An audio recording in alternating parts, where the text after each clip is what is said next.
Huwag kayong maingay sa lugar na hindi kayo pamilyar.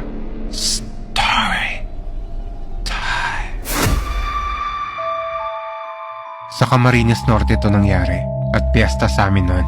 Nagsiuwian kaming lahat, magpapamilya, kasi yun ang hiling ni Lola sa amin. Na umuwi kami para magsama-sama kasi minsan lang daw mangyari yon. Kaya umuwi kaming lahat ng probinsya. Naging maayos naman ang biyahe namin. 2 van ang gamit namin, yung iba naman mga nakamotor. Alas 10 ng gabi kami bumiyahe, Manila to Bicol. Wala namang masamang nangyari sa amin. Nakadating kami lahat ng maayos sa bahay ni Lola. Mga 7 AM na ng umaga kami nakarating. Pagdating namin doon, nagkamustahan, kwentuhan, tapos nagpahinga na kami.